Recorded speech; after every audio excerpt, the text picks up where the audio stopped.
Ele era um executivo poderoso, mas incapaz de enxergar a própria solidão. Tudo muda quando sua mãe desaparece misteriosamente e ele a encontra nos braços de um jovem em situação de rua. Esse encontro inesperado inicia uma transformação que nenhum dos dois jamais imaginou. Se esta história te interessou, não se esqueça de se inscrever no nosso canal e diga-nos de que cidade você nos está vendo. Continuamos. Prometo que essa vai ser a melhor história que você vai escutar na sua vida. O trânsito da Avenida Paulista estava parado naquela quinta-feira chuvosa de julho. Roberto Mendes observava pela janela do seu escritório no 23º andar as luzes dos carros formando um rio vermelho e branco que se estendia até onde a vista alcançava. Aos 42 anos, ele comandava um dos maiores grupos de incorporação imobiliária de São Paulo, a Mendes em Associados, responsável por erguer prédios luxuosos nos bairros mais nobres da cidade. Sua rotina era cronometrada com precisão militar. Reuniões começavam pontualmente às 7 da manhã e só terminavam quando o sol já havia se posto a horas. Naquela noite eram quase 10 horas quando Roberto finalmente desligou o computador e afrouxou a gravata italiana, que usava. Mais um dia de contratos assinados, mais um empreendimento aprovado, mais alguns milhões somados ao faturamento trimestral. Os números eram impressionantes, as planilhas mostravam crescimento constante, os investidores estavam satisfeitos. Mas havia algo vazio naquele sucesso todo, um eco oco que Roberto preferia não ouvir, abafando-o com mais trabalho, mais compromissos, mais metas a alcançar. Pegou o celular para checar as mensagens antes de ir embora. 17 ligações perdidas, todas de um número que ele conhecia bem. A casa de sua mãe, Dona Helena, no Jardim Paulista. Um aperto súbito no peito fez Roberto desbloquear o aparelho com dedos trêmulos. Antes que pudesse retornar a ligação, o telefone vibrou novamente em sua mão. Era Marta, a empregada que cuidava da casa de Dona Helena há mais de 15 anos. A voz ao telefone saiu engasgada, entre soluços mal contidos. Dona Helena havia saído de manhã cedo para fazer sua caminhada habitual pela praça do bairro, como fazia todos os dias há anos. Deveria ter voltado em 1 hora, no máximo 2. Mas eram 10 da noite e ela não havia retornado. O celular estava desligado. Nenhuma amiga a viu.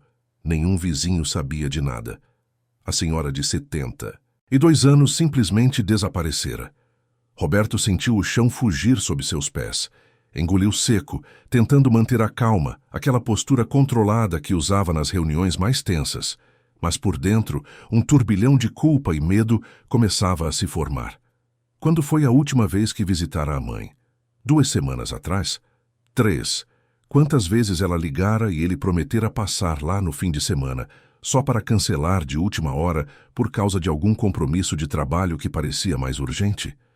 Desceu correndo até o estacionamento, entrou no carro de luxo e acelerou pelas ruas encharcadas de São Paulo. A chuva martelava no para-brisa enquanto ele ligava para todos os contatos que conhecia. Telefonou para a dona Jurema, a melhor amiga de sua mãe, que morava a 2 quadras de distância. Nada. Ligou para o Hospital Sírio-Libanês, para o Hospital das Clínicas, para o pronto-socorro mais próximo. Nenhum registro de uma senhora com aquela descrição. Acionou seguranças particulares, pediu para verificar em câmeras de segurança do bairro, rodou as ruas próximas à casa de Dona Helena, com os olhos fixos nas calçadas, procurando qualquer sinal daquela mulher baixinha de cabelos brancos que o criara sozinha após a morte prematura de seu pai. As horas se arrastavam com uma lentidão cruel. Roberto percorreu praças, padarias, farmácias, qualquer lugar onde sua mãe pudesse ter ido. Conversou com porteiros, seguranças noturnos, donos de estabelecimentos comerciais. Ninguém a vira. Era como se Dona Helena tivesse sido engolida pela metrópole, absorvida pelo concreto e pelo caos daquela cidade que nunca dormia. A cada minuto que passava, a culpa se tornava mais pesada, mais sufocante. Ele deveria ter percebido que algo não estava bem. Deveria ter dado mais atenção aos pequenos sinais que sua mãe vinha dando nos últimos meses. Esquecimentos pontuais, confusões com datas, aquele olhar levemente perdido quando conversavam ao telefone. Quando o céu começou a clarear, trazendo um amanhecer cinzento e frio, Roberto estava exausto e desesperado. Havia percorrido metade da zona oeste de São Paulo, mostrado a foto da mãe para dezenas de pessoas, feito contato com a polícia e mobilizado uma equipe particular de busca. Mas nada. Nenhuma pista, nenhum rastro, nenhuma informação concreta. Foi Rogério, um dos seguranças que contratara para ajudar na busca, quem finalmente trouxe uma notícia. Uma das câmeras de uma empresa de transporte na região do Bom Retiro havia capturado a imagem de uma mulher, idosa, caminhando sozinha pela rua José Paulino por volta das 10 da manhã do dia anterior. A descrição batia. Roberto sentiu uma mistura de alívio e pavor. O Bom Retiro ficava a quilômetros de distância da casa de Dona Helena. O que ela estaria fazendo ali? Seguiu para a região com o coração aos saltos. O Bom Retiro, conhecido por suas lojas de roupas e tecidos, estava acordando para mais um dia de comércio intenso, mas Roberto não prestava atenção nas vitrines ou nos comerciantes que abriam suas portas. Seus olhos vasculhavam cada esquina, cada viela, cada pessoa que passava. Mostrou a foto da mãe para comerciantes, pediu para verificar em câmeras, perguntou a moradores de rua que começavam a se levantar de debaixo das marquises onde haviam passado a noite. Foi um homem que carregava caixas de mercadoria quem apontou para uma área mais afastada, próxima a um conjunto de galpões industriais abandonados. Roberto seguiu a direção indicada, sentindo o estômago revirar de ansiedade. A região era árida, com prédios velhos e sujos, muros pichados, calçadas esburacadas. Não era o tipo de lugar onde sua mãe jamais deveria estar. E então, ele a viu. Dona Helena estava sentada no chão, frio de cimento, encostada em uma parede descascada, com um olhar vago e distante. Mas não estava sozinha. Ao seu lado, um jovem de aparência maltrapilha, com barba por fazer e roupas surradas, mantinha sua própria jaqueta jeans sobre os ombros da senhora, tentando protegê-la do frio cortante daquela manhã de inverno paulistano. O rapaz tinha no máximo 25 anos, rosto magro, mas com traços definidos, olhos castanhos que demonstravam uma gentileza que contrastava com a dureza daquele cenário. Roberto correu até eles, o coração explodindo no peito. Ajoelhou-se ao lado da mãe e segurou suas mãos geladas. Dona Helena o olhou por um longo instante, como se tentasse lembrar quem era aquele homem de terno amarrotado e olhos vermelhos de cansaço. Então, lentamente, um sorriso fraco surgiu em seu rosto. "Filho", ela murmurou, a voz fraca e confusa. "Que lugar é esse?" Roberto sentiu lágrimas quentes rolarem por seu rosto. Segurou a mãe com força, sentindo a fragilidade daquele corpo que um dia fora tão forte, tão presente, tão cheio de energia para criá-lo sozinha, depois que ficaram apenas os dois. Enquanto a abraçava, seus olhos encontraram os do jovem que permanecia ali, respeitosamente afastado alguns passos. "Você a encontrou?" Roberto perguntou, a voz embargada. O rapaz assentiu com a cabeça, enfiando as mãos nos bolsos da calça rasgada. "Ela estava andando por aqui ontem de tarde, parecendo perdida. Tentei perguntar se precisava de ajuda, mas ela não sabia me dizer onde morava. Estava com frio, confusa. Achei melhor ficar com ela, sabe? Para garantir que nada de ruim acontecesse. Passei a noite toda aqui, esperando amanhecer para ver se conseguia ajuda." Roberto se levantou, ainda segurando a mãe pelo braço, e encarou o jovem com uma mistura de gratidão e perplexidade. "Você ficou a noite toda aqui? No frio?" O rapaz deu de ombros, como se aquilo não fosse nada demais. "Eu já estou acostumado com o frio." Ela não. Não podia deixar ela sozinha assim. Roberto tirou a carteira do bolso interno do paletó com mãos trêmulas. "Deixa eu te dar alguma coisa, pelo menos." "Você não faz ideia do quanto..." O jovem levantou a mão, recusando educadamente. "Não precisa não, senhor. Fiz o que qualquer pessoa faria. Sua mãe está bem, é isso que importa." "Mas nem todo mundo faria isso", Roberto insistiu, a voz tremendo. "A maioria das pessoas teria passado direto. Você salvou minha mãe." O rapaz baixou os olhos, parecendo desconfortável com os elogios. Só fiz o certo. Agora o senhor já achou ela, pode levar para o médico. Ela precisa de ajuda profissional. Como você se chama? Roberto perguntou, guardando a carteira, mas memorizando cada detalhe daquele rosto. Gabriel. Gabriel Souza. Roberto estendeu a mão, e após uma breve hesitação, Gabriel a apertou. Aquele aperto de mão simples selaria, sem que nenhum dos dois soubesse ainda, uma conexão que mudaria todas as suas vidas para sempre. Eu vou encontrar um jeito de te agradecer adequadamente, Gabriel. Prometo. O jovem apenas assentiu e começou a se afastar. Mas antes que pudesse ir embora, Dona Helena o segurou pelo braço com uma força surpreendente. Não vá embora, ela disse, a voz subitamente clara e firme. Você é um bom menino. Não vá embora. Gabriel olhou para ela com ternura e segurou a mão enrugada da senhora. Eu não vou longe, Dona Helena, vou ficar por aqui. O senhor cuida bem dela, tá? Roberto conduziu a mãe até o carro, instalou-a no banco de trás com todo o cuidado e dirigiu direto para o hospital. Durante todo o trajeto, Dona Helena permaneceu em silêncio, olhando pela janela com aquela expressão distante que partia o coração de Roberto. Ele ligou para Marta avisando que havia encontrado a patroa e estava a caminho do hospital. Pediu que ela levasse roupas limpas e os documentos médicos de Dona Helena. No hospital Albert Einstein, na zona sul da cidade, uma equipe médica já estava esperando. Roberto acionara seus contatos durante o trajeto, garantindo que sua mãe recebesse atendimento imediato. Enquanto os médicos a examinavam, ele permaneceu na sala de espera. Incapaz de se sentar caminhando de um lado para o outro como um animal enjaulado. As paredes brancas, o cheiro de desinfetante, os sons abafados de máquinas e conversas no corredor. Tudo isso amplificava sua angústia. Foram 3 horas de exames. Ressonância magnética, tomografia, avaliação neurológica completa, análises de sangue. Quando o médico neurologista finalmente apareceu para conversar, Roberto sentiu as pernas fraquejarem. Sentou-se em uma das cadeiras estofadas da sala particular que haviam disponibilizado para ele. Dr. Maurício Tavares tinha uns 50 anos, cabelos grisalhos e uma expressão séria, mas gentil.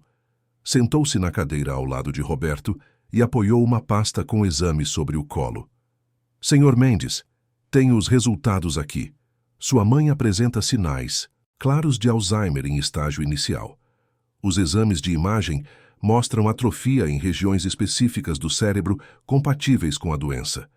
Os episódios de confusão, desorientação espacial e perda de memória recente que você relatou são todos sintomas clássicos. Roberto fechou os olhos, deixando aquela informação penetrar lentamente. No fundo, ele já sabia. Os sinais estavam lá, nas últimas conversas por telefone, naquele olhar perdido da mãe quando ele a visitara semanas atrás. Mas ouvir o diagnóstico em voz alta tornava tudo terrivelmente real e definitivo. Qual é o prognóstico? Ele conseguiu perguntar. O Dr. Maurício suspirou. O Alzheimer é uma doença progressiva. Não tem cura, mas podemos retardar significativamente sua evolução com medicação adequada, acompanhamento constante e, principalmente, cuidados emocionais. Sua mãe precisa de uma rotina estruturada, ambientes familiares e, acima de tudo, presença constante de pessoas que ela reconhece e confia. O suporte familiar faz toda a diferença na qualidade de vida desses pacientes. Cada palavra era uma facada na consciência de Roberto. Presença constante. Suporte familiar. Justamente o que ele não havia dado nos últimos anos, ocupado demais construindo seu império empresarial, enquanto a única pessoa que realmente importava definhava em solidão. Eu vou cuidar dela, Roberto. Disse mais para si mesmo do que para o médico. Vou reorganizar tudo. Ela vai ter tudo o que precisa. Nas semanas seguintes, Roberto transformou a vida de Dona Helena. Contratou uma equipe de cuidadores profissionais que se revezavam em turnos de 12 horas. Instalou câmeras de monitoramento discretas em toda a casa, não por desconfiança, mas por segurança.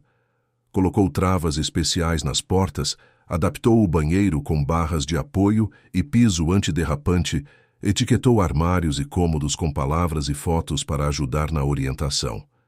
Reduziu sua carga de trabalho pela primeira vez em 2 décadas, delegou responsabilidades, passou a sair do escritório pontualmente às 6 da tarde para jantar com a mãe. Mas apesar de todos os cuidados, de toda a estrutura profissional, de todos os recursos que seu dinheiro podia comprar, havia algo que faltava. Dona Helena estava apática, distante.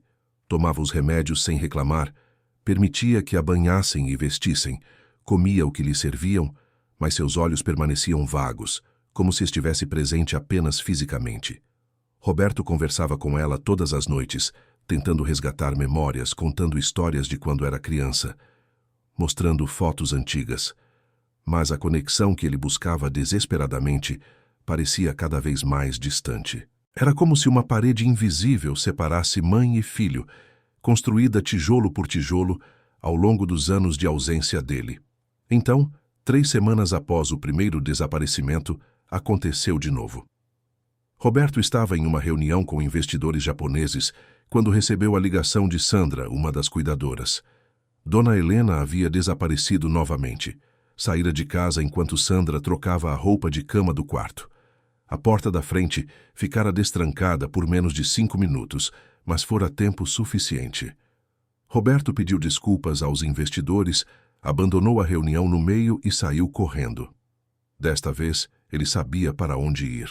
Dirigiu direto para o Bom Retiro, para aquela mesma área industrial abandonada onde a encontrara da primeira vez.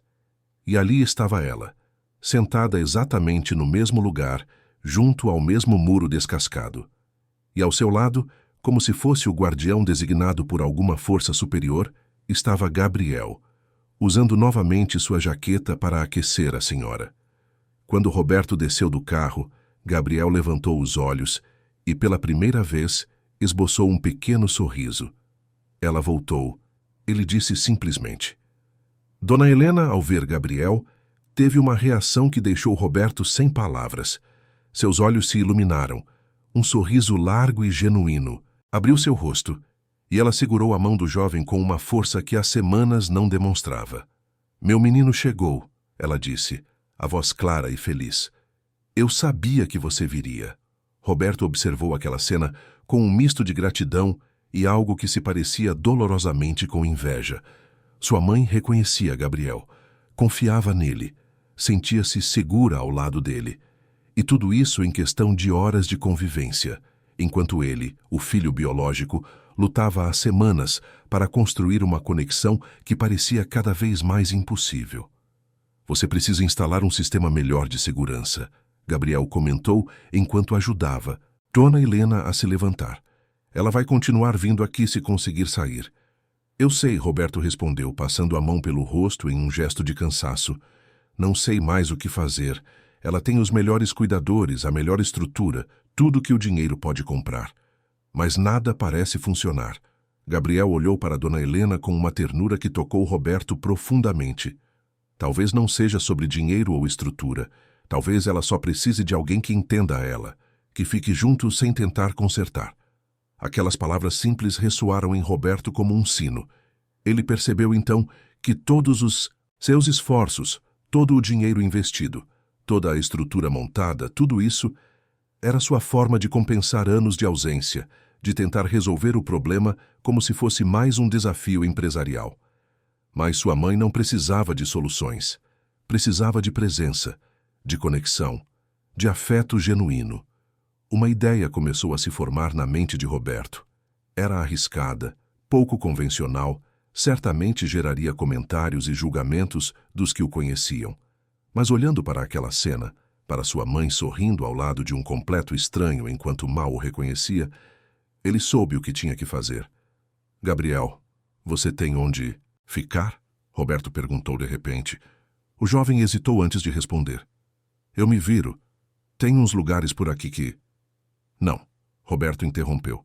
Quero dizer uma casa, um lugar fixo. Você trabalha com alguma coisa? Gabriel baixou os olhos. Já trabalhei. Antes da vida ficar complicada. Mas faz tempo. Roberto respirou fundo. Estava prestes a fazer uma oferta que mudaria tudo. Quero te oferecer um emprego. Na minha empresa. Nada muito complicado no começo, só para você se adaptar. Um salário justo, carteira assinada, benefícios, e quero que você passe algumas horas por dia com minha mãe. Não, como cuidador profissional, mas como amigo, companhia. Ela confia em você de um jeito que não confia em mais ninguém. Gabriel arregalou os olhos, claramente chocado. Senhor, eu não sei se... Não precisa me responder agora, Roberto continuou. Pensa com calma, mas a oferta é séria.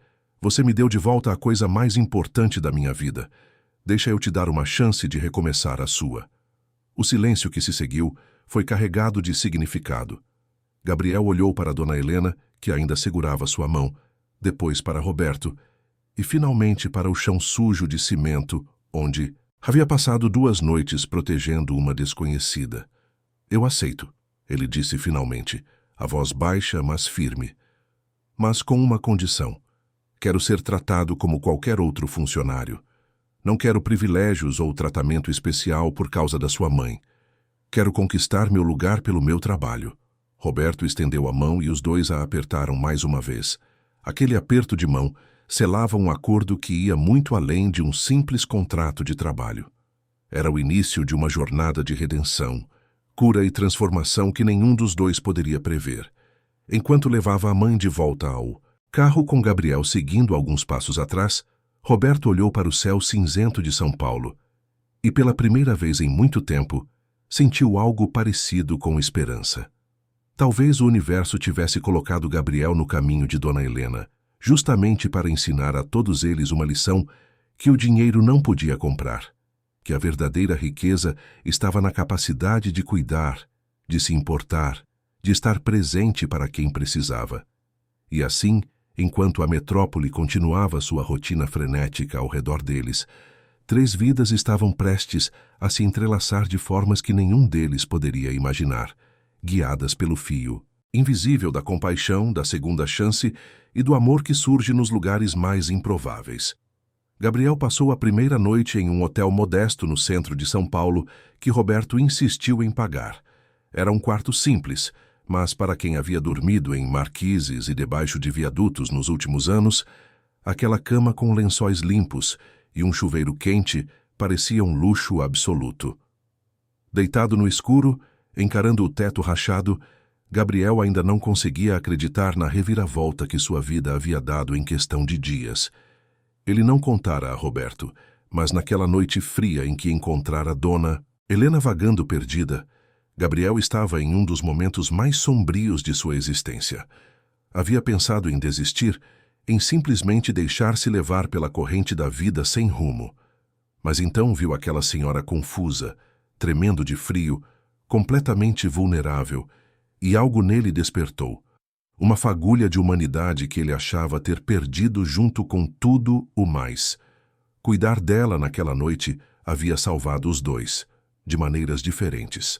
Na manhã seguinte, Gabriel tomou o banho mais longo da sua vida, deixando a água quente lavar não apenas a sujeira, mas também parte da vergonha e do peso que carregava. Quando se olhou no espelho embaçado, quase não reconheceu o próprio rosto por baixo da barba irregular. Roberto havia deixado dinheiro e um bilhete com instruções para que comprasse roupas adequadas para o trabalho. Nada muito caro ou chamativo, apenas o básico. Calças sociais, camisas, um par de sapatos decentes. Caminhar por uma loja de departamentos na rua 25 de março foi uma experiência estranha. Os vendedores o observavam com desconfiança, provavelmente acostumados a lidar com pequenos furtos na região. Gabriel pegou rapidamente o que precisava, pagou em dinheiro e saiu antes que alguém pudesse questionar sua presença ali. Depois encontrou uma barbearia simples, onde um senhor italiano cortou sua barba e aparou seu cabelo com habilidade e conversa amistosa. Quando terminou, Gabriel mal se reconhecia. O homem no espelho parecia anos mais jovem, com traços definidos e olhos castanhos, que, apesar do cansaço, ainda carregavam determinação. Roberto o esperava no saguão da Mendes em Associados, às 9 em ponto. O edifício na Avenida Brigadeiro Faria Lima era imponente, todo de vidro espelhado, com um jardim vertical na fachada que impressionava os visitantes. Gabriel sentiu o estômago revirar ao entrar naquele mundo que um dia lhe fora familiar, mas que agora parecia tão distante quanto a lua. Vou te apresentar como Gabriel Souza, um novo colaborador do Departamento de Facilities, Roberto explicou enquanto subiam no elevador espelhado. Você vai começar auxiliando na gestão de manutenção predial dos nossos empreendimentos. Nada muito técnico no início, só acompanhar as equipes, fazer relatórios básicos, esse tipo de coisa. O importante é você se adaptar ao ambiente. Gabriel apenas assentiu, tentando controlar a ansiedade que fazia seu coração disparar. Quantos anos havia se passado desde que ele vestira uma roupa social e entrara em um ambiente corporativo? 4, 5. Parecia uma eternidade. O diretor de Facilities, um homem sisudo chamado Paulo Henrique, o recebeu com educação profissional, mas Gabriel percebeu o olhar de análise, tentando entender de onde vinha aquele funcionário que claramente havia sido uma indicação direta do dono da empresa. Nos primeiros dias, Gabriel manteve a cabeça baixa, falou pouco, observou muito. Fazia exatamente o que mandavam, chegava sempre antes do horário, saía depois que todos já haviam ido embora. Mas os sussurros não demoraram a começar. Na cozinha compartilhada, no corredor, no elevador, especulações sobre quem era aquele rapaz que aparecera do nada e tinha acesso direto ao Roberto Mendes. Alguns diziam que era um parente distante caído em desgraça. Outros, que era filho ilegítimo do empresário. As fofocas eram inevitáveis em qualquer ambiente corporativo e Gabriel aprendera há muito tempo a ignorar o que os outros pensavam dele. Havia, porém, uma pessoa que o tratava com genuína curiosidade respeitosa. Beatriz Santos era coordenadora de projetos sociais, um departamento pequeno e frequentemente ignorado dentro da estrutura da empresa. Ela tinha 30 anos, cabelos cacheados sempre presos em um coque prático, olhos espertos por trás de óculos de armação vermelha e um sorriso que iluminava qualquer ambiente. Diferente dos outros, Beatriz não fazia perguntas invasivas, apenas oferecia ajuda quando via Gabriel lutando com algum sistema ou procedimento. Você já trabalhou com planilhas antes? Ela perguntou certa tarde, ao encontrá-lo travado diante de uma tela de Excel. Já, faz tempo, Gabriel admitiu, sentindo o rosto esquentar. Mas acho que esqueci metade das fórmulas. Beatriz puxou uma cadeira e sentou ao seu lado. Deixa eu te mostrar uns atalhos. Facilita bastante. Durante os 20 minutos seguintes, ela o ensinou pacientemente, sem nenhum traço de condescendência. Gabriel percebeu que ela tinha aquele dom raro de fazer as pessoas se sentirem à vontade, como se errar não fosse vergonhoso, apenas parte do processo de aprender. Obrigado, ele disse quando finalmente conseguiu fazer a planilha funcionar. Você salvou meu dia. Beatriz sorriu. Imagina. Aliás, se precisar de qualquer coisa, minha sala é no final do corredor. A porta está sempre aberta. Nos intervalos do trabalho, Roberto levava Gabriel para visitar Dona Helena. A casa no Jardim Paulista era espaçosa e cheia de luz, com móveis antigos que contavam décadas de história. A senhora recebia Gabriel com uma alegria que contrastava fortemente com sua apatia diante dos cuidadores profissionais. Seus olhos se iluminavam. Ela segurava as mãos. Dele conversava sobre coisas que às vezes faziam sentido e às vezes não, mas sempre com aquele afeto genuíno que tocava o coração de Gabriel. Você voltou, meu menino, ela dizia toda vez. Eu sabia que voltaria. Roberto observava essas interações com um sentimento complexo que levou dias para identificar como sendo gratidão misturada com uma pontada de dor. Sua mãe encontrara em Gabriel algo que ele, o filho verdadeiro, não conseguia oferecer. Mas em vez de se ressentir, Roberto começou a aprender. Observava como Gabriel se sentava ao lado de Dona Helena sem pressa, como segurava sua mão sem força, como deixava que ela conduzisse as conversas sem tentar corrigi-la ou trazê-la de volta à realidade quando divagava. Uma tarde, enquanto Dona Helena cochilava na poltrona, depois de uma longa conversa com Gabriel, Roberto o chamou para o Jardim dos Fundos. Posso te fazer uma pergunta pessoal? Roberto começou, escolhendo as palavras com cuidado. Gabriel se enrijeceu levemente, mas assentiu. O que aconteceu com você? Como foi parar nas ruas? Gabriel ficou em silêncio por um longo momento, os olhos fixos nas roseiras que Dona Helena cultivava havia décadas. Roberto já estava prestes a dizer que ele não precisava responder quando Gabriel finalmente falou. Eu estudava arquitetura na USP. Era bolsista, vinha de uma família simples do interior de São Paulo, de Campinas. Meus pais eram operários, trabalhavam duro para me ver na universidade. Eu era bom, sabe? Tinha notas altas, ganhei até uns prêmios em competições de projetos estudantis. Achei que finalmente ia conseguir mudar minha vida, dar uma vida melhor para os meus pais. Ele parou, a voz engasgando levemente. Roberto permaneceu em silêncio, dando espaço para que Gabriel continuasse no seu próprio ritmo. No terceiro ano, eu desenvolvi um projeto de habitação social sustentável. Era minha paixão, sabe? Criar moradias dignas para quem mais precisava. Trabalhei nele durante meses. Era inovador. Tinha soluções criativas para problemas que ninguém tinha resolvido ainda. Mostrei para um professor que eu admirava muito, pedi orientação. Ele elogiou, disse que era excepcional. Gabriel respirou fundo. 2 meses depois, descobri que ele tinha apresentado meu projeto em um congresso internacional como sendo dele. Mudou alguns detalhes superficiais, mas a essência, as ideias centrais, tudo era meu. Quando denunciei, ele usou toda a influência dele na universidade. Tinha 40 anos de carreira, era respeitado, conhecido. Eu era só um aluno pobre, bolsista. Quem iam acreditar? E acreditaram nele, Roberto completou, a voz carregada de raiva contida. Não só acreditaram, como me expulsaram da universidade por plágio. Disseram que eu tinha copiado o trabalho dele. Inverteram tudo. Minha bolsa foi cancelada. Minha reputação destruída. Nenhuma outra universidade me aceitou. Tentei trabalhar, mas a mancha da expulsão me seguia. As portas foram se fechando uma por uma. E seus pais? Gabriel fechou os olhos, e Roberto viu a dor atravessar seu rosto como uma onda. Minha mãe não aguentou a decepção, o escândalo. Ela tinha problema no coração. Piorou muito depois de tudo isso. Partiu 6 meses depois da expulsão. Meu pai ficou arrasado, começou a beber. 1 ano depois teve um acidente de trabalho. Também se foi. Sinto muito, Roberto disse, e realmente sentia. Entendia agora a profundidade da queda de Gabriel, a sequência brutal de perdas que o havia levado às ruas. Fiquei sozinho, sem família, sem diploma, sem referências, sem nada. Tentei recomeçar, mas a vida foi ficando cada vez mais difícil. Perdi o apartamento que dividia com outros estudantes, depois o emprego temporário que tinha conseguido, depois outro e outro. Foi uma espiral. Quando vi, estava dormindo em abrigos. Depois nem nos abrigos cabia mais.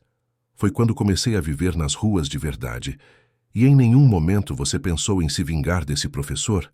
Em expor a verdade? Roberto perguntou genuinamente curioso. Gabriel deu um sorriso triste. Pensei, muito. Planejei 1000 maneiras de destruir a carreira dele como ele destruiu a minha. Mas aí percebi que isso não ia trazer minha mãe de volta. Não ia ressuscitar meu pai. Não ia me devolver os anos que perdi. A vingança ia me transformar em alguém tão ruim quanto ele. Então escolhi deixar para lá, seguir em frente. Ou pelo menos tentar. Aquela conversa mudou algo em Roberto.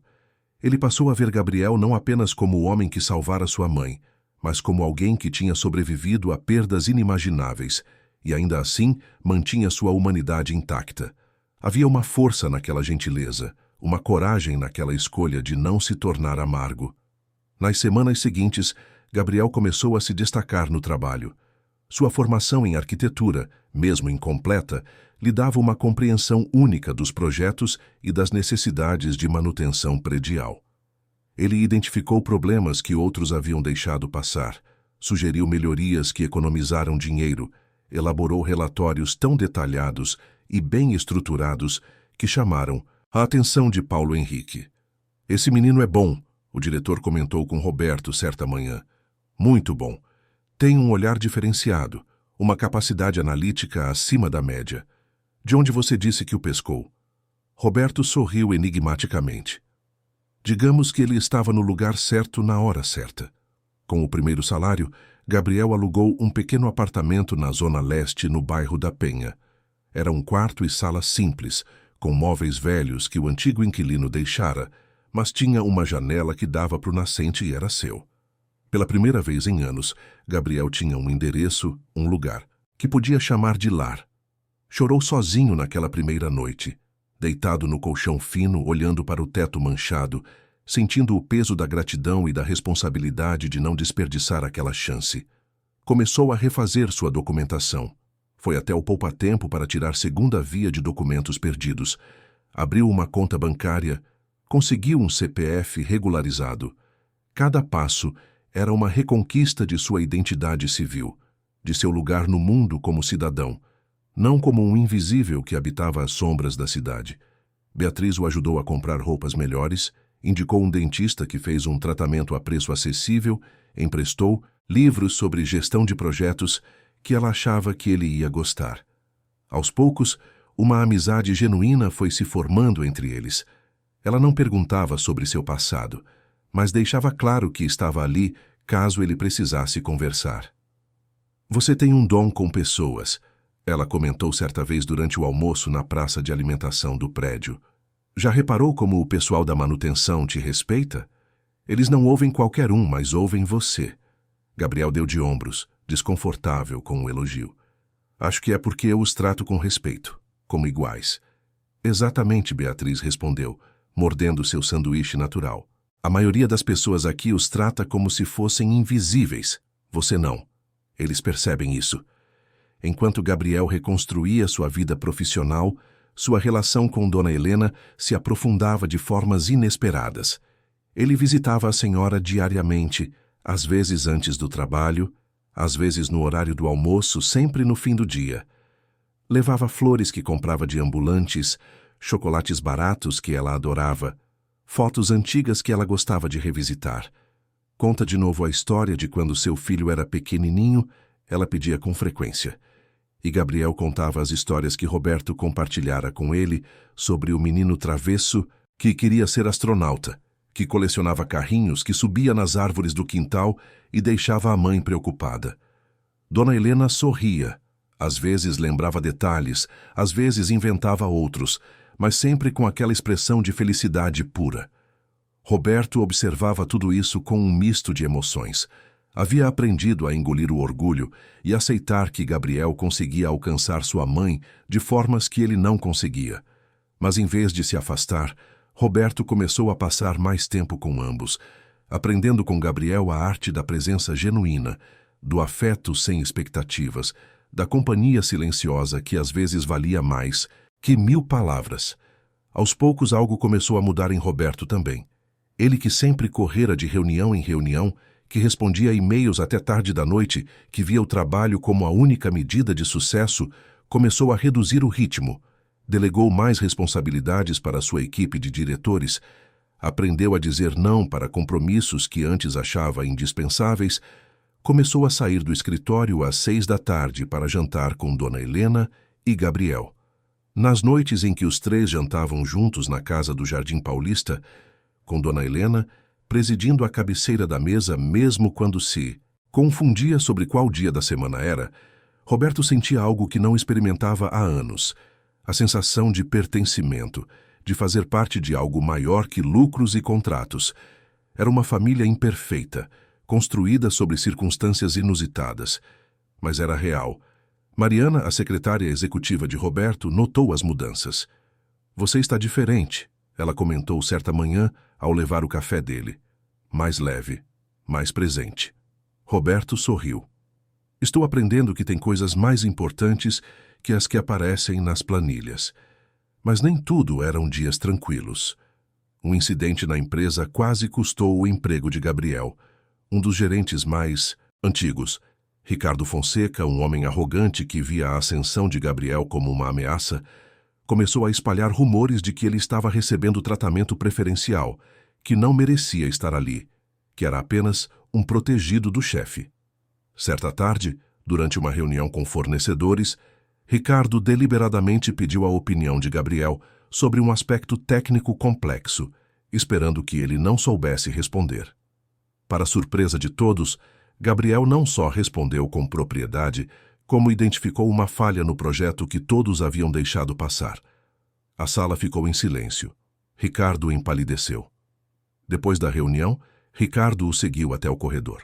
Você pode enganar os outros com essa sua história de coitadinho que virou herói, mas eu sei quem você realmente é, um oportunista que se aproveitou da situação. Gabriel respirou fundo, lutando contra o impulso de responder na mesma moeda. Você não me conhece.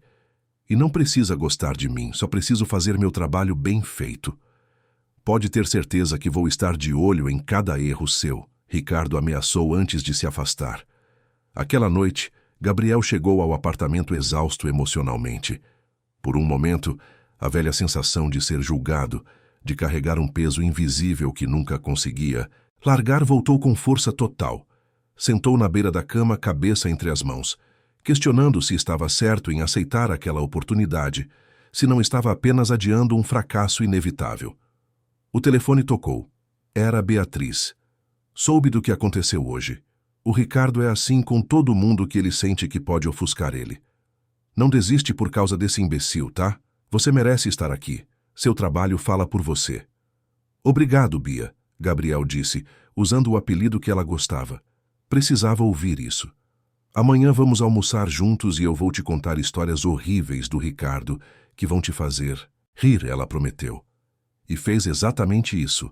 No dia seguinte, durante o almoço, Beatriz o fez rir com histórias dos fiascos profissionais de Ricardo, dos seus chiliques em reuniões, de como todo mundo o tolerava apenas por seu tempo de casa. Gabriel se sentiu melhor, mais leve, lembrando que não estava sozinho naquela jornada. Mas foi Dona Helena quem, em sua sabedoria nebulosa, lhe deu a perspectiva mais importante. Numa tarde em que Gabriel estava particularmente abatido, ela segurou sua mão e disse, com uma lucidez surpreendente, Meu menino, não importa o que os outros falam, importa o que você sabe sobre você mesmo. Você tem um coração bom, e isso ninguém pode tirar. Aquelas palavras simples tocaram Gabriel profundamente. Dona Helena, em seus momentos de confusão, conseguia enxergar verdades que muitos na plenitude de suas faculdades não conseguiam. Ele percebeu que havia passado anos deixando que a opinião dos outros definisse seu valor, primeiro na universidade, depois nas ruas. Era hora de começar a definir isso por si mesmo. 2 semanas depois, Ricardo cometeu um erro grave em um contrato com um fornecedor importante. Foi Gabriel quem identificou o problema a tempo de corrigi-lo antes que causasse prejuízos significativos.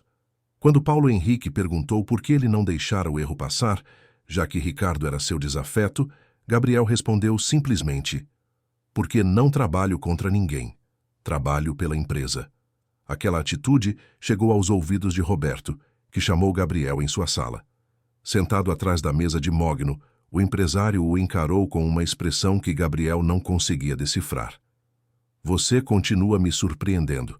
Ricardo tem feito sua vida um inferno, e ainda assim você o salvou de um desastre. Gabriel deu de ombros. Deixar ele errar não ia me fazer melhor pessoa. Só ia me tornar pequeno como ele. Roberto se levantou e foi até a janela olhando para a cidade lá embaixo.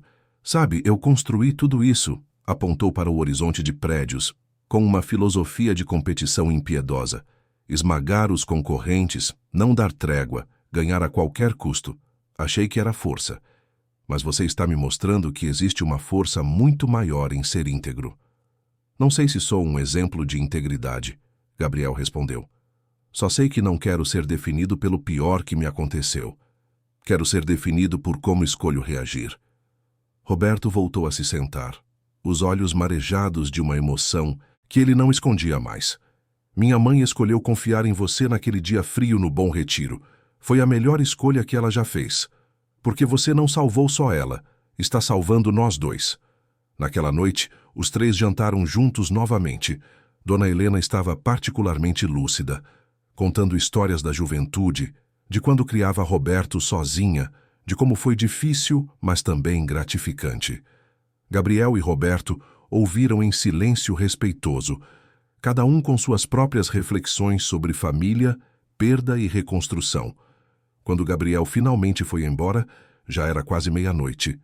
No caminho de volta para casa, andando pelas ruas iluminadas de São Paulo, ele olhou para as estrelas que teimavam em brilhar apesar da poluição luminosa da cidade e permitiu-se, pela primeira vez em muito tempo, sentir algo parecido com felicidade. Sua vida ainda estava longe de ser perfeita. Havia desafios pela frente, feridas que ainda precisavam cicatrizar, medos que ainda o assombravam nas madrugadas. Mas havia também esperança, uma nova família que o acolhera, um propósito que começava a se desenhar no horizonte. E pela primeira vez desde que tudo desmoronara, Gabriel Souza permitiu-se acreditar que talvez, apenas talvez, o pior já tivesse passado.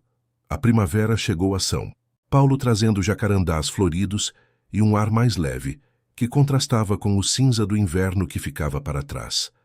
Gabriel completava 6 meses na Mendes em Associados e sua transformação era notável. Já não era mais aquele homem perdido e inseguro que entrara tímido no escritório.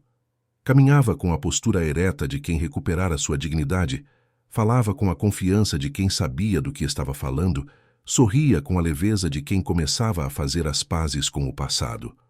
Paulo Henrique o promovera para coordenador de Facilities, uma posição que vinha com mais responsabilidades e um salário que permitia a Gabriel não apenas pagar suas contas, mas também começar a guardar um pouco de dinheiro. Ele comprara móveis novos para o apartamento, matriculara-se em um curso noturno de gestão de projetos, até conseguira comprar um carro usado, mas confiável, que facilitava seus deslocamentos pela cidade. Mas a maior mudança não era material, era interna. Gabriel voltara a sonhar com o futuro, algo que não fazia havia anos. Pensava em voltar a estudar arquitetura, em talvez um dia ter seu próprio escritório, em criar projetos que fizessem diferença na vida das pessoas.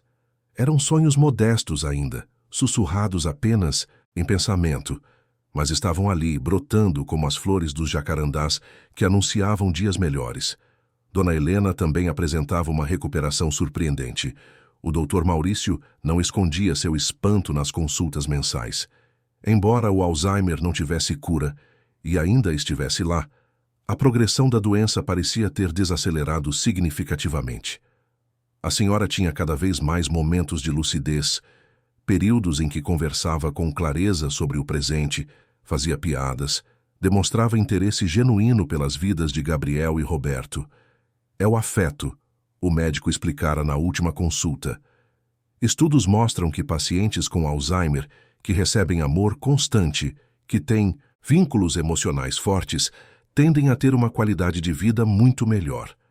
Dona Helena está cercada de pessoas que a amam de verdade. Isso faz toda a diferença. Roberto sabia que Gabriel era parte essencial daquela melhora.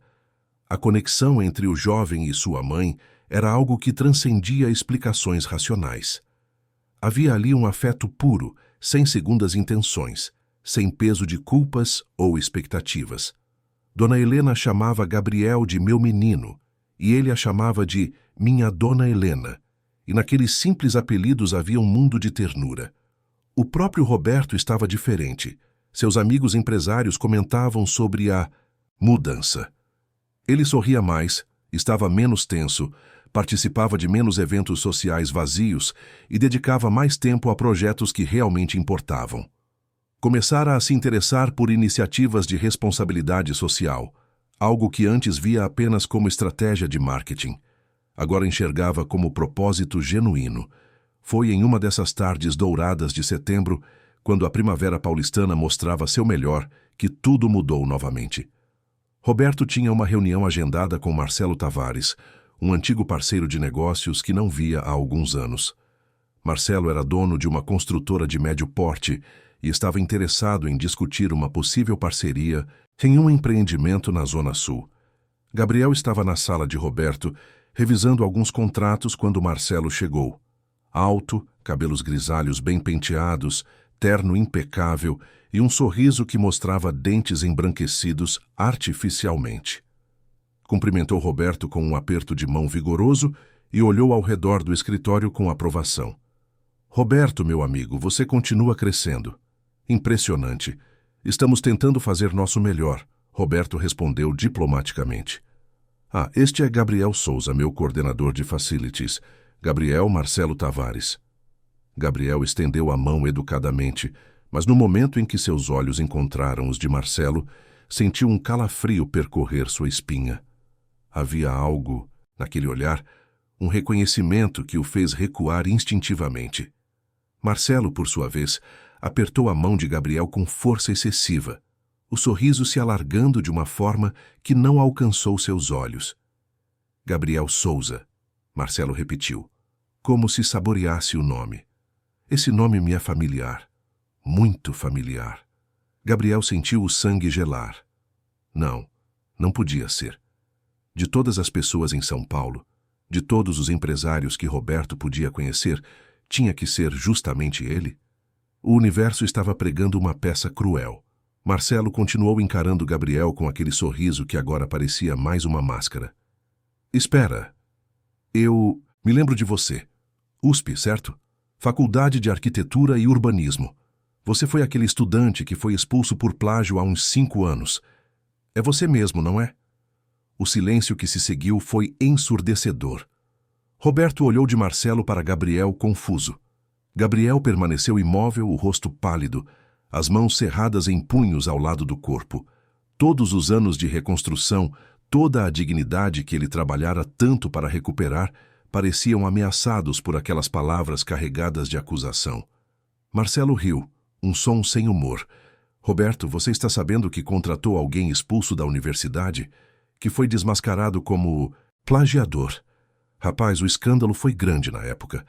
Eu me lembro porque eu era conselheiro do curso. Participei da comissão que decidiu pela expulsão dele. Aquelas últimas palavras atingiram Gabriel como um soco no estômago. Marcelo não era apenas alguém que conhecia a história. Ele havia sido parte ativa na destruição de sua vida. Um dos que se sentaram naquela mesa, ouviram as acusações fabricadas e decidiram acabar com seus sonhos sem sequer investigar a verdade. Roberto se levantou, a expressão fechada. Marcelo, acho melhor você ir embora agora. Esta reunião acabou. Mas por quê? Marcelo fingiu surpresa. Estou apenas preocupado com você, amigo. Tem certeza que quer alguém com essa ficha no seu negócio? Pensa na reputação da empresa. Eu disse para você sair, Roberto repetiu, a voz baixa, mas carregada de autoridade. Agora. Marcelo levantou as mãos em falsa rendição. Como quiser. Mas quando os problemas começarem, não diga que não te avisei. E virando-se para Gabriel, acrescentou com veneno. Alguns erros nos perseguem para sempre, rapaz. Você deveria saber disso. Quando a porta se fechou atrás de Marcelo, o silêncio voltou a preencher a sala. Gabriel estava parado no mesmo lugar, olhando para o chão, os ombros, tensos. Roberto aproximou-se dele, mas não sabia o que dizer. Conhecia a história, sabia que a acusação era falsa, mas ver o peso daquela vergonha sobre Gabriel o deixava furioso e impotente ao mesmo tempo. Eu sinto muito, Gabriel finalmente disse, a voz fraca. Eu devia ter te contado que ele era um dos que estavam na comissão. Mas eu juro que não sabia que vocês se conheciam. Você não tem nada pelo que se desculpar, Roberto respondeu com firmeza. Nada. Aquele homem é um imbecil que claramente gosta de humilhar os outros para se sentir poderoso. E ele não vai pisar nesta empresa nunca mais. Mas ele tem razão sobre uma coisa. Isso vai me perseguir sempre. Não importa o quanto eu trabalhe, o quanto eu me esforce. Vai sempre ter alguém lembrando, julgando. Não, Roberto disse, pegando Gabriel pelos ombros e o forçando a olhar nos olhos. Isso só vai te perseguir se você deixar. E eu não vou deixar. Vamos provar que você foi injustiçado. Vamos limpar seu nome. Como? Gabriel perguntou, sem esperança. Já se passaram 5 anos. As pessoas envolvidas já seguiram em frente. Ninguém vai querer remexer nisso. Eu vou querer, Roberto declarou. E eu tenho recursos, contatos, advogados. Se você me deixar, vou investigar tudo. Encontrar provas, testemunhas, qualquer coisa que mostre a verdade. Você merece ter sua vida de volta por completo, Gabriel. Não apenas um pedaço dela. Gabriel sentiu os olhos arderem. Durante todos aqueles anos, ninguém havia lutado por ele. Ninguém havia acreditado em sua versão. E agora ali estava Roberto, oferecendo mobilizar todo o seu poder e influência para corrigir uma injustiça que nem era responsabilidade dele. Por que você faria isso por mim? Gabriel perguntou genuinamente confuso. Roberto sorriu, mas havia tristeza nos olhos. Porque você me devolveu minha mãe. Porque você me ensinou o que realmente importa na vida. E por que, Gabriel? Você é a pessoa mais íntegra que eu conheço. Não vou deixar que seu passado seja definido pela mentira de um covarde. Naquela noite, Roberto começou a mobilizar sua equipe. Contratou os melhores advogados especializados em casos acadêmicos, detetives particulares para investigar o professor que roubara o projeto de Gabriel, jornalistas investigativos para destrinchar o caso. O que começara como um gesto de lealdade, rapidamente se transformou em uma missão pessoal. Roberto queria justiça, não apenas por Gabriel, mas por todos que são esmagados por sistemas corruptos e pessoas poderosas sem escrúpulos. Durante as semanas seguintes, a investigação avançou rapidamente. Descobriram que o professor Dr. Renato Figueiredo tinha um histórico de comportamento questionável. Outros ex-alunos começaram a surgir com histórias similares de ideias apropriadas, créditos roubados, intimidação acadêmica. Encontraram e-mails que provavam que Renato tinha acesso ao projeto de Gabriel antes de apresentá-lo como próprio. Testemunhas que na época ficaram caladas por medo agora, anos depois, estavam dispostas a falar. Gabriel acompanhava tudo com um misto de esperança e pavor. A cada nova evidência, a cada testemunha que confirmava sua versão, ele sentia um alívio enorme, mas também sentia medo. Medo de reabrir feridas que ainda não haviam cicatrizado completamente. Medo de que no final, mesmo com provas, ninguém se importasse. Beatriz foi um apoio fundamental durante esse período. Ela começara a passar mais tempo com Gabriel. Almoços que se estendiam, conversas que iam além do profissional. Havia uma conexão crescendo entre eles, uma atração que ambos sentiam, mas nenhum ainda havia verbalizado. Gabriel tinha medo de se abrir emocionalmente, de deixar alguém entrar no que restava do seu coração machucado. Mas Beatriz era paciente, compreensiva e não pressionava. Foi ela quem sugeriu que Gabriel voltasse a fazer trabalho voluntário enquanto a investigação corria. Precisa fazer algo que te conecte com o propósito original, ela disse. Lembra por que você queria ser arquiteto? Para ajudar pessoas. Não deixa que essa história toda te faça esquecer disso. Gabriel começou a trabalhar aos fins de semana em um abrigo na região da Muca, que oferecia suporte para pessoas em situação de rua. Ironicamente, estar ali com pessoas que viviam a realidade que ele conhecera tão bem trazia uma paz estranha. Ele podia ajudar, orientar, oferecer um pouco da esperança que Roberto lhe dera. Foi no abrigo que conheceu Luciana Andrade. Ela era assistente social. Tinha 30 anos, cabelos escuros sempre presos em um rabo de cavalo prático, olhos verdes intensos que pareciam ver através das pessoas. Luciana era apaixonada por seu trabalho. Dedicava-se com fervor a cada caso.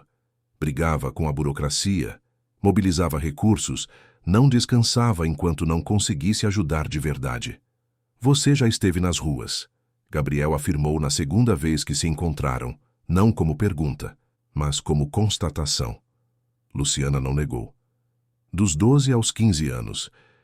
Minha mãe era dependente química. Meu pai sumiu quando eu era bebê. Vivi em abrigos, nas ruas, até que uma assistente social me resgatou. Ela literalmente salvou minha vida. Por isso faço o que faço. É minha forma de retribuir. Gabriel sentiu uma conexão imediata. Ali estava alguém que entendia, que conhecia aquela dor específica de ser invisível para a sociedade. Eles começaram a conversar mais, a trocar experiências, a desenvolver projetos juntos no abrigo, e aos poucos, algo mais começou a florescer entre os dois. Enquanto isso, Roberto finalmente reuniu provas suficientes. Tinha documentos, e-mails, testemunhos de pelo menos 6 ex-alunos, análise forense que mostrava que o projeto original era de Gabriel. Estava pronto para destruir publicamente o professor Renato Figueiredo, para expor o escândalo na mídia, para processar a universidade pela injustiça cometida. Marcou uma reunião com Gabriel para apresentar tudo o que havia descoberto. Espalhou os documentos sobre a mesa do escritório, os olhos brilhando com a adrenalina de quem estava prestes a vencer uma batalha importante. Temos tudo, Gabriel. Tudo. Podemos arruiná-lo, expor a verdade, limpar seu nome completamente. Ele vai perder a cátedra, a reputação, talvez até enfrente processos criminais. Justiça finalmente será feita. Gabriel olhou para aqueles papéis, para as provas de sua inocência, para a oportunidade de vingança que anos atrás ele teria dado tudo para ter, e sentiu-ne vazio. Não havia alegria naquela perspectiva de destruição, apenas um cansaço profundo. E se eu pedisse para você não fazer nada com isso? Gabriel perguntou baixinho. Roberto parou de organizar os papéis e o encarou, confuso. Como assim? Gabriel, isso é sua redenção. Sua chance de mostrar para o mundo que você foi injustiçado. Mas vai trazer meus pais de volta? Gabriel perguntou, a voz embargada. Vai me devolver os 5 anos que perdi? Vai apagar as noites de frio, a fome, a humilhação? Não, mas então o que realmente muda? Gabriel interrompeu. Eu destruo esse homem e aí? Me sinto melhor por quanto tempo? Uma semana, um mês e depois? A amargura vai embora ou só vai crescer? Roberto se sentou, atônito. Mas ele merece pagar pelo que fez. Sim, merece. Mas eu não quero ser o instrumento dessa punição.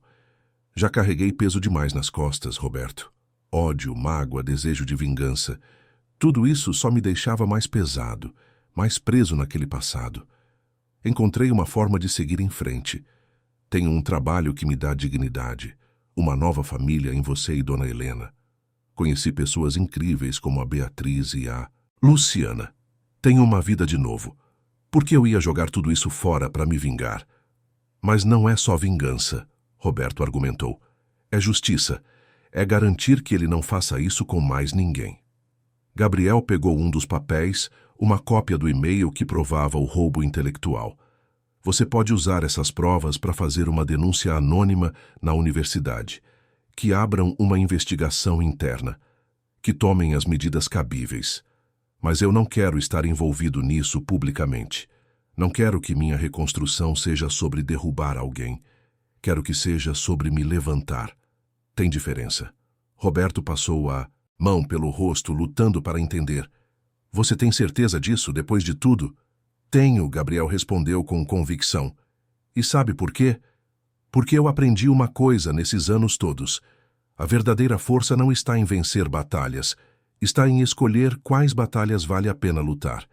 E essa aqui não vale mais. Eu já venci quando escolhi recomeçar. Quando escolhi não deixar que o que ele fez definisse quem eu sou. Aquelas palavras impactaram Roberto de uma forma que ele não esperava. Ali estava um homem que tinha todos os motivos do mundo para ser amargo, vingativo, cruel, que tinha nas mãos a oportunidade perfeita de destruir quem o destruíra, e escolhia o perdão, não por fraqueza, mas por força, por sabedoria, por compreender que alguns pesos simplesmente não valem ser carregados. Você é a melhor pessoa do que eu, Roberto disse, a voz tremendo. Eu teria arrasado com ele sem pensar 2 vezes. Não se trata de ser melhor ou pior. Se trata de escolher que tipo de pessoa eu quero ser daqui para frente. E eu escolho ser alguém que deixa o passado no passado. Naquela noite, Roberto fez o que Gabriel pedira. Enviou um dossiê completo para a corregedoria da USP de forma anônima, com todas as provas reunidas. Não mencionou o nome de Gabriel, apenas apresentou os fatos e deixou que a instituição tomasse as medidas apropriadas. Semanas depois, vazou discretamente na imprensa que o professor Renato Figueiredo estava sendo investigado por má conduta acadêmica. Sua reputação começou a ruir, mas longe dos holofotes, sem escândalo público. Gabriel acompanhou tudo de longe, com uma tranquilidade que ele mesmo não sabia que possuía. Sentia pena do professor, o que o surpreendeu, pena de uma vida desperdiçada construindo uma carreira sobre mentiras, de uma velhice que seria marcada pela desgraça. Mas não sentia satisfação. Apenas um fechamento silencioso, como fechar suavemente a porta de um quarto que não se habita mais. A escolha de Gabriel de perdoar mudou algo fundamental em Roberto. Ele começou a repensar toda a sua filosofia de negócios, de vida. Sempre acreditara que sucesso era sobre dominar, vencer, subjugar a concorrência. Mas Gabriel lhe mostrara que havia um poder muito maior na misericórdia, na capacidade de escolher a paz quando se tem força para a guerra. Dona Helena, em um de seus momentos de lucidez impressionante, resumiu tudo em uma frase que ficaria gravada no coração de ambos. Estava sentada no jardim com Gabriel e Roberto, um de cada lado, quando disse: "O perdão não é um presente que damos para quem nos machucou.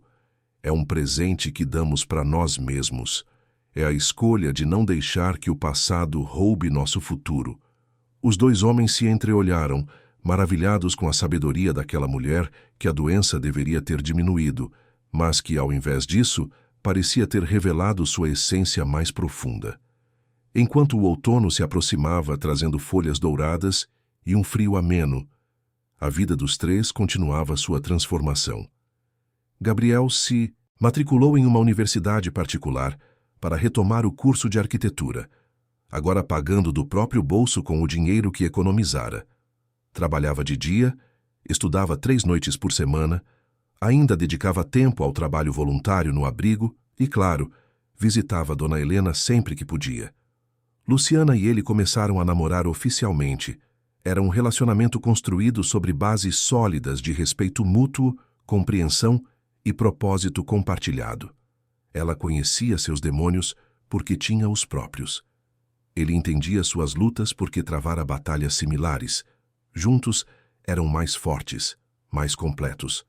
Beatriz celebrou o relacionamento deles com alegria genuína, sem nenhum traço de ciúme, o que confirmou para Gabriel que a amizade entre eles era exatamente isso, pura e verdadeira. Ela e Luciana se tornaram amigas rapidamente, unidas pelo afeto que ambas sentiam por Gabriel e pelo compromisso compartilhado com causas sociais. Roberto também encontrou o amor de uma forma inesperada. Conheceu doutora Patrícia Almeida, uma médica voluntária do abrigo onde Gabriel trabalhava, durante uma visita que fez para conhecer o projeto. Ela tinha 40 anos, era viúva, dedicava seus finais de semana a atender gratuitamente pessoas em situação de vulnerabilidade.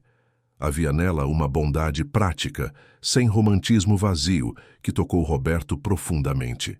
Eles começaram a se encontrar, primeiro em contextos profissionais, discutindo como a Mendes em Associados poderia apoiar mais o trabalho do abrigo.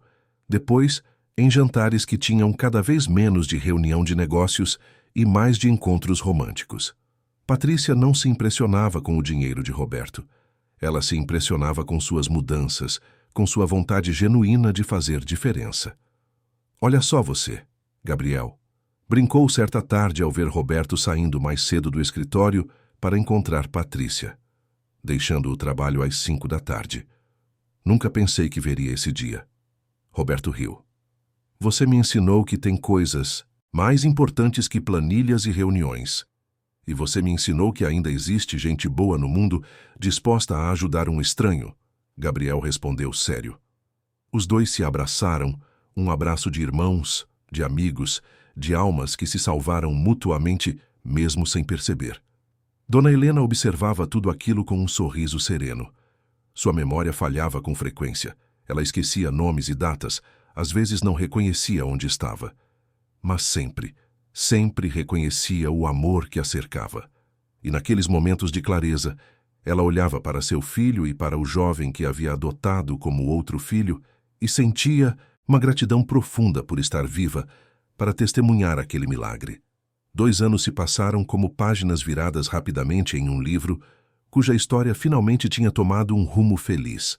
São Paulo continuava sua rotina frenética, mas para aquele pequeno círculo de almas que se encontraram nas circunstâncias mais improváveis, a vida havia se transformado em algo que nenhum deles ousara sonhar. Gabriel estava na reta final do curso de arquitetura. Suas notas eram exemplares, seus projetos chamavam a atenção dos professores, e ele havia reconquistado não apenas seu lugar no mundo acadêmico, mas também sua paixão original pela profissão. Continuava trabalhando na Mendes em Associados durante o dia, estudando 3 noites por semana e dedicando seus fins de semana ao trabalho voluntário no abrigo da Muca, agora ao lado de Luciana, que se tornara muito mais que sua namorada, era sua parceira de vida e propósito. O apartamento na Penha havia sido trocado por um lugar maior na Vila Madalena, um bairro boêmio e acolhedor que combinava com o novo momento de suas vidas. Luciana se mudara para lá 6 meses atrás, e juntos haviam transformado aquele espaço em um lar de verdade, com plantas na varanda, livros espalhados pelas estantes, fotos nas paredes que contavam a história de uma reconstrução coletiva. Roberto também mudara sua forma de viver e trabalhar. A Mendes em Associados não era mais apenas uma empresa de incorporação focada em lucros. Ele redirecionara significativamente os investimentos para projetos de habitação social. Criara um fundo destinado a construir moradias acessíveis para famílias de baixa renda. Implementara programas de capacitação profissional para pessoas em situação de vulnerabilidade.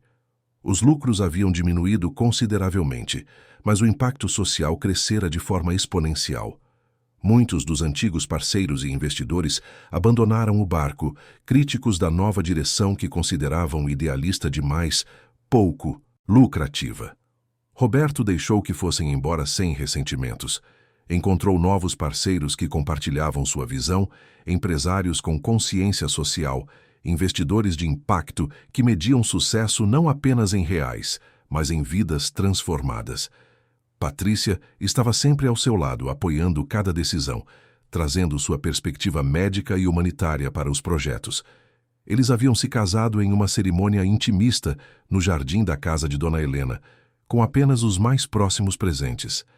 A senhora estava radiante naquele dia, lúcida e emocionada, usando um vestido lilás que Patrícia escolhera especialmente para ela.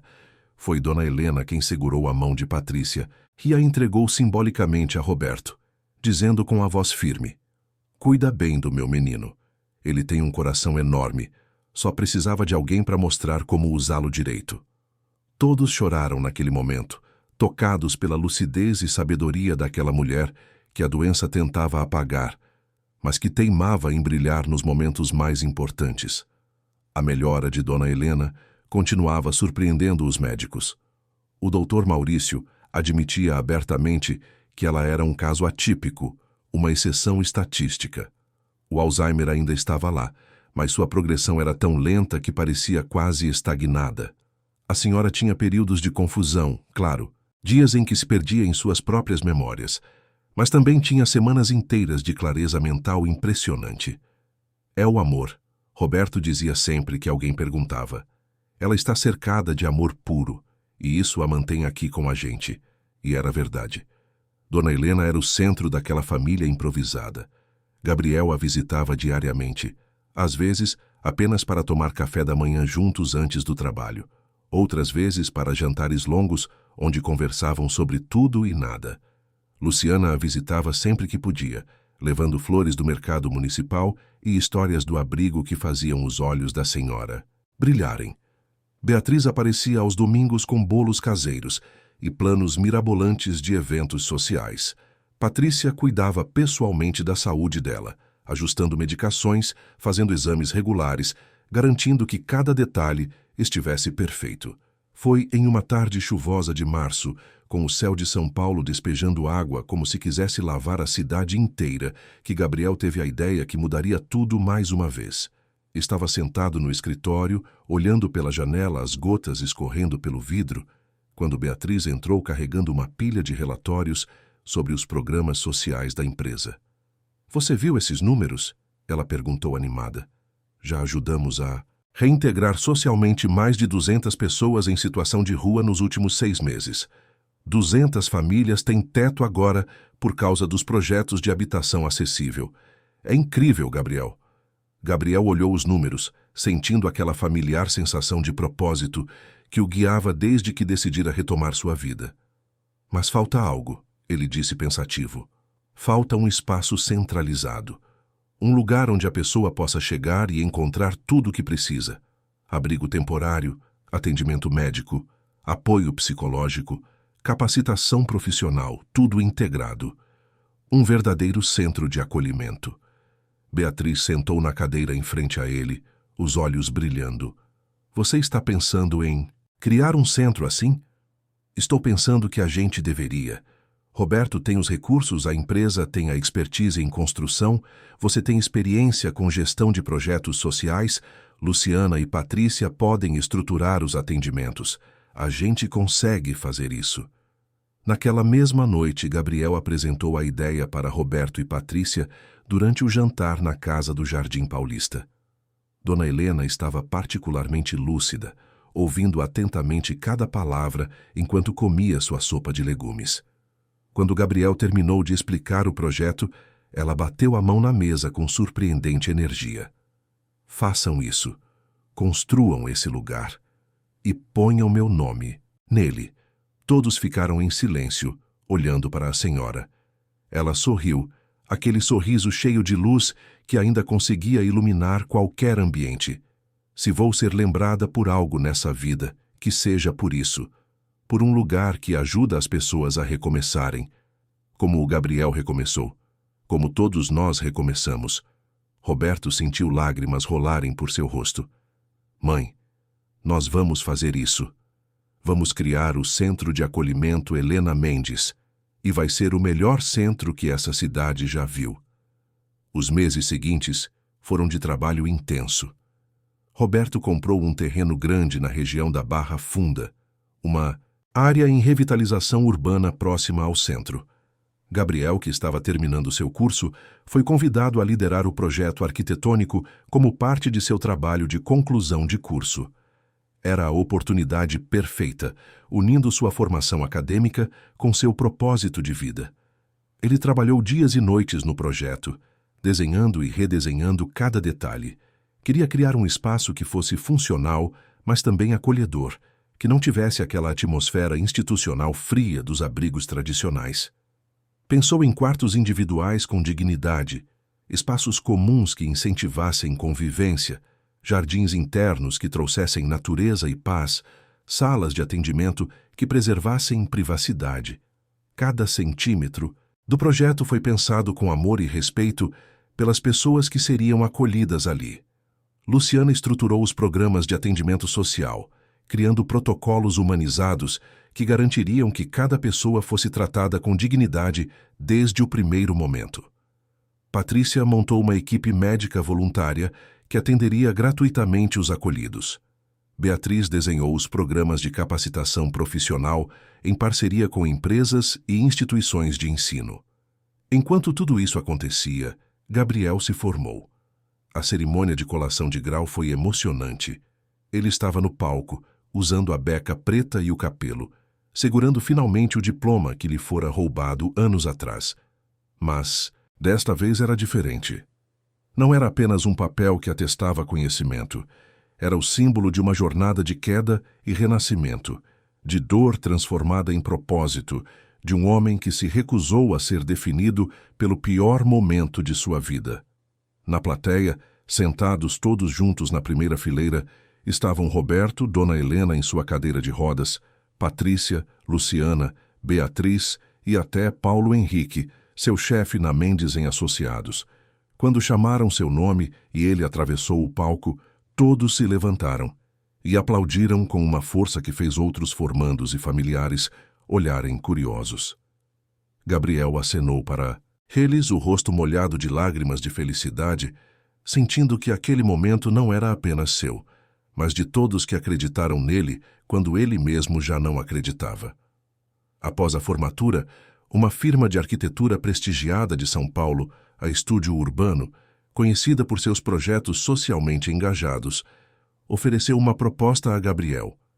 Queriam contratá-lo especificamente para liderar sua nova divisão de projetos habitacionais de impacto social. O salário era generoso, a oportunidade era extraordinária. Era tudo que Gabriel sonhara quando entrou na universidade pela primeira vez, 10 anos atrás. Ele aceitou, mas negociou continuar colaborando com a Mendes, associados nos projetos do Centro Helena Mendes, e em outras iniciativas sociais da empresa. Roberto concordou imediatamente, orgulhoso de ver Gabriel conquistando o reconhecimento que sempre merecera. A construção do Centro Helena Mendes levou 8 meses. Gabriel acompanhou cada etapa pessoalmente, desde a fundação até os acabamentos finais. Via seu projeto saindo do papel e se tornando realidade em concreto, vidro e aço. Era um prédio de 3 andares, com capacidade para abrigar temporariamente 50 pessoas. Tinha consultórios médicos completos, salas de atendimento psicológico, uma biblioteca, salas de aula para os cursos de capacitação, uma cozinha industrial que serviria 3 refeições diárias e jardins internos com árvores e bancos onde as pessoas poderiam encontrar um pouco de paz. Mas o que mais orgulhava Gabriel era a entrada principal. Ele projetara um hall amplo e luminoso, com grandes janelas que deixavam entrar a luz natural, paredes em tons quentes de terracota e logo na parede central, uma frase que ele pedira para colocarem em letras grandes: "Aqui você é bem-vindo. Aqui você é visto. Aqui você pode recomeçar." A inauguração foi marcada para um sábado ensolarado de novembro, quando a primavera paulistana estava no auge. Centenas de pessoas compareceram, desde autoridades municipais interessadas no projeto até moradores do bairro curiosos, passando por empresários parceiros, voluntários, pessoas que haviam sido atendidas pelos programas anteriores da Mendes & Associados e que agora tinham suas vidas reconstruídas. Mas os lugares de honra na primeira fila das cadeiras montadas no jardim frontal do centro estavam reservados para o pequeno grupo que iniciara tudo aquilo. Dona Helena estava radiante, usando um vestido azul claro que Luciana escolhera, o cabelo branco penteado com carinho por Patrícia. Ao seu lado, Roberto segurava sua mão, os olhos brilhando de orgulho. Do outro lado, Gabriel e Luciana, agora noivos oficialmente, com alianças de compromisso que brilhavam ao sol. Beatriz estava logo atrás com sua família, Paulo Henrique representando a equipe da empresa e até o Dr. Maurício comparecera, fascinado pela recuperação de sua paciente mais extraordinária. Quando chegou a hora dos discursos, Roberto subiu ao pequeno palanque montado. Começou falando sobre a importância de projetos sociais, sobre responsabilidade empresarial, sobre impacto comunitário, mas sua voz começou a tremer quando chegou na parte pessoal. 2 anos e meio atrás minha mãe desapareceu em uma noite fria, e quando a encontrei, descobri que havia sido cuidada a noite toda por um desconhecido que não tinha nada, mas deu o que podia. Aquele gesto mudou 3 vidas, a da minha mãe, a minha e a de Gabriel. E aquela mudança se espalhou, tocando todos que estão aqui hoje. Ele olhou para Gabriel, que sorriu encorajador. Este centro não é apenas um projeto de arquitetura ou assistência social. É um monumento a uma verdade simples, que a compaixão tem o poder de transformar realidades, que um ato de bondade pode criar ondas que se espalham muito além do que conseguimos ver. Gabriel, você quer subir aqui? Gabriel se levantou surpreso, mas caminhou até o palanque. Roberto o abraçou forte antes de passar o microfone. Quando você cuidou da minha mãe naquela noite, continuou Roberto, não sabia que estava salvando a vida dela, mas também estava salvando a minha. Me ensinou que sucesso verdadeiro não está enquanto acumulamos, mas enquanto conseguimos doar. Este centro existe porque você existe. É sua obra tanto quanto é de qualquer um de nós. Gabriel pegou o microfone com mãos trêmulas. Olhou para todas aquelas pessoas, para aquele prédio que projetara com tanto cuidado, para a placa que dizia Centro de Acolhimento Helena Mendes, e sentiu uma emoção tão grande que quase não conseguia respirar. Eu não fiz nada de especial naquela noite, começou, a voz baixa. Apenas fiquei ao lado de uma senhora que precisava. Qualquer um deveria fazer isso, mas descobri que nem todo mundo faz. E descobri também que às vezes quando você ajuda alguém, você está na verdade salvando a si mesmo. Ele olhou para Dona Helena, que o observava com aquele sorriso cheio de amor. Dona Helena me deu muito mais do que eu dei a ela. Me deu uma família quando eu não tinha ninguém. Me deu propósito quando eu estava perdido. Me mostrou que sempre é possível recomeçar, não importa quão fundo você tenha caído. Depois olhou para Roberto, e Roberto me deu uma oportunidade quando todas as portas estavam fechadas. Acreditou em mim quando eu mal acreditava em mim mesmo. Me ensinou que existem pessoas boas no mundo dispostas a fazer diferença. Finalmente, seus olhos encontraram Luciana. E encontrei amor quando achei que não merecia ser amado. Encontrei parceria para construir algo maior que nós mesmos. Ele respirou fundo. Este centro vai acolher pessoas que estão onde eu estive. Pessoas invisíveis, esquecidas, que acham que não têm mais chance. E cada uma delas vai ouvir o que eu preciso dizer agora. Você tem valor. Sua vida importa. Um momento ruim não define quem você é. Você pode recomeçar. E nós vamos estar aqui para ajudar.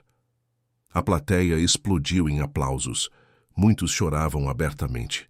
Gabriel desceu do palanque e foi direto até Dona Helena, ajoelhando-se ao lado de sua cadeira. A senhora colocou as mãos no rosto dele, os olhos brilhando com lágrimas. Meu menino precioso, ela disse, a voz clara como cristal. Você acha que salvou uma velhinha perdida na rua, mas foi você quem me salvou. Me deu um motivo para ficar lúcida, para lutar contra essa doença que quer me apagar. Cada dia que acordo e sei que vou te ver, é um dia que vale a pena viver. Gabriel segurou as mãos dela, soluçando. O eu que te amo, Dona Helena. A senhora é a mãe que eu perdi e que encontrei de novo. E você é o filho que eu ganhei de presente do universo. Os dois que eu tenho agora, ela olhou para Roberto que se aproximava, são as minhas maiores bênçãos. Os três se abraçaram ali, diante de todos, em um momento de tamanha intimidade e verdade que mesmo os mais céticos sentiram um aperto no coração. Então chegou a vez de Dona Helena falar. Com a ajuda de Patrícia, ela ficou de pé, segurando o microfone com mãos que tremiam levemente, mas com uma determinação que não deixava dúvidas sobre sua lucidez naquele momento. Eu tenho uma doença que está tentando roubar minhas memórias, começou ela, a voz firme. Tem dias que eu não sei que dia é, ou onde estou, mas tem uma coisa que essa doença nunca vai conseguir apagar. O amor que eu sinto por essas pessoas aqui. E a certeza de que a vida vale a pena quando a gente escolhe amar. Ela olhou para a placa com seu nome. Não importa quanto tempo a gente tem, importa o que a gente faz com esse tempo. Importa com quem a gente escolhe dividir os dias. Importa se a gente deixou o mundo um pouquinho melhor do que encontrou. Apontou para o prédio atrás dela. Este lugar vai ajudar muita gente. Vai ser refúgio para quem não tem. Vai ser esperança para quem perdeu. Vai ser recomeço para quem acha que acabou. E isso, meus amores, isso é o que a vida deveria ser. Uma corrente de gente ajudando gente, de amor gerando mais amor. As lágrimas rolavam livremente pelo rosto de todos na primeira fila. Dona Helena sorriu, aquele sorriso que iluminava tudo ao redor. E se um dia eu não me lembrar de nada disso, se a doença vencer e apagar todas as minhas memórias, eu sei que vocês vão lembrar por mim. Vão lembrar desse dia. Vão lembrar do que construímos juntos. Vão lembrar que o amor é mais forte que qualquer doença, qualquer dor, qualquer escuridão. Quando ela terminou, não havia um olho seco na plateia. O aplauso que se seguiu foi demorado, intenso, carregado de emoção. Dona Helena sentou de volta em sua cadeira, cansada, mas feliz, e Gabriel e Roberto se ajoelharam um de cada lado dela, os três em um abraço que simbolizava tudo que haviam conquistado juntos. O Centro Helena Mendes abriu suas portas no dia seguinte. As primeiras 20 pessoas foram acolhidas naquela semana, cada uma com sua história de dor e resiliência. Gabriel fazia questão de conhecer todas pessoalmente, de apertar suas mãos, de olhar nos olhos de cada uma e dizer: "Você vai conseguir. Eu sei porque eu consegui, e nós vamos te ajudar." Nos meses que se seguiram, o centro se tornou referência em São Paulo. A mídia cobriu o projeto, outras empresas se inspiraram e criaram iniciativas similares. A prefeitura procurou a Mendes em Associados para parcerias em habitação social. O impacto se multiplicava em círculos concêntricos, tocando vidas que eles nunca saberiam que tocaram. Gabriel e Luciana marcaram o casamento para o verão seguinte. Seria uma cerimônia no jardim do Centro Helena Mendes, com as pessoas que eles haviam ajudado sendo convidadas de honra. Queriam celebrar não apenas seu amor, mas a comunidade que haviam ajudado a criar. Roberto e Patrícia estavam planejando expandir o trabalho social da empresa, abrindo mais centros em outras regiões da cidade. Paulo Henrique, que testemunhara toda a transformação, tornara-se um dos maiores apoiadores dos projetos sociais, ajudando a recrutar outros empresários para a causa. Beatriz foi promovida a diretora de impacto social da Mendes em Associados, liderando todos os programas e se tornando uma voz respeitada no terceiro setor brasileiro. Seu trabalho inspirava outros, sua paixão contagiava todos ao redor. E Dona Helena continuava desafiando as estatísticas. 3 anos após o diagnóstico de Alzheimer, ela ainda tinha mais dias bons que ruins. Ainda reconhecia todos que amava. Ainda conseguia discursar com clareza quando era importante. Os médicos estudavam seu caso, intrigados, mas a resposta era simples para quem a conhecia. Ela tinha motivos demais para permanecer presente. Em uma tarde dourada de dezembro, 3 anos após aquela noite fria em que tudo começara, toda a família estava reunida no jardim da casa do Jardim Paulista. Dona Helena presidia a mesa sob a sombra de uma jabuticabeira centenária, rodeada por todos que amava. Roberto e Patrícia de um lado, Gabriel e Luciana de outro, Beatriz com seu namorado novo, Paulo Henrique, que se tornara praticamente da família, o doutor Maurício, que vinha sempre que podia, e até Sandra, a cuidadora que estava lá desde o início. Estavam celebrando o aniversário de 3 anos do Centro Helena Mendes, que já havia acolhido e ajudado mais de 500 pessoas a reconstruírem suas vidas. Gabriel apresentava os números, as histórias de sucesso, os próximos projetos. Dona Helena os observava com aquele olhar terno e sábio que a idade e a doença de alguma forma haviam refinado ao invés de diminuir. Quando Gabriel terminou sua apresentação, ela pediu a palavra. "Vocês sabem o que eu aprendi com tudo isso?" Começou ela, a voz serena. "Aprendi que a gente nunca sabe quando vai encontrar sua família de verdade. Eu achei que família era só sangue, mas vocês me ensinaram que família é quem escolhe ficar, quem escolhe amar, quem escolhe cuidar." Ela olhou para cada um ali presente. "Eu me perdi naquelas ruas uma noite, e naquele momento de maior fragilidade encontrei meu segundo filho", apontou para Gabriel. "Ele não sabia quem eu era, não tinha nada a ganhar, mas ficou. E aquele gesto salvou 3 vidas." Agora olhava para Roberto. "Meu filho de sangue aprendeu que sucesso não está nas torres de vidro, mas nos corações que a gente toca." E encontrou uma mulher. Virou-se para Patrícia, que enxerga o mundo do mesmo jeito bonito que ele aprendeu a ver. Depois, para Luciana. "Meu filho encontrou uma companheira que luta as mesmas batalhas, que sonha os mesmos sonhos. Vocês dois juntos são uma força imparável de bondade." Para Beatriz, "E você, menina linda, com seu coração do tamanho do mundo, fazendo com que tantas vidas sejam transformadas." Por fim, olhou para todos. "Eu não sei quanto tempo ainda tenho. Essa doença pode me levar amanhã ou daqui a 10 anos. Mas eu sei uma coisa. Cada segundo que vivo cercada de vocês vale mais que uma vida inteira sem amor. A gente não mede vida em anos, mede em momentos que tiram o fôlego. E vocês me dão esses momentos todos os dias." Gabriel não conseguiu segurar o choro. Levantou-se, abraçou Dona Helena com toda a força, como se pudesse protegê-la de tudo, inclusive do tempo. "O eu te amo demais, vovó." Foi a primeira vez que ele a chamou assim, e o título soou perfeitamente certo. "E eu te amo, meu neto de coração." Ela respondeu, as lágrimas molhando o rosto de ambos. O sol começava a se pôr, pintando o céu de São Paulo com tons de laranja, rosa e dourado. Todos permaneceram ali, no jardim, conversando, rindo, lembrando. Relembraram aquela noite fria no Bom Retiro, o medo, o desespero, o encontro improvável que mudara tudo. Relembraram cada passo da jornada, cada obstáculo superado, cada vitória conquistada. Quando as estrelas começaram a aparecer no céu, Gabriel olhou ao redor e sentiu uma paz profunda. Ali estava sua família. Não a que nascera com ele, mas a que o universo conspirara para reunir. Uma família construída sobre bondade, superação e amor incondicional. Roberto segurou a mão de Gabriel de um lado e de Patrícia do outro. Quem diria que uma noite terrível se transformaria na melhor coisa que já me aconteceu? Ele disse suavemente. É porque você aprendeu a enxergar as bênçãos disfarçadas de tragédias, Patrícia respondeu sabiamente. Dona Helena, já sonolenta, mas ainda presente, murmurou sua última sabedoria daquela noite. A vida é feita de escolhas.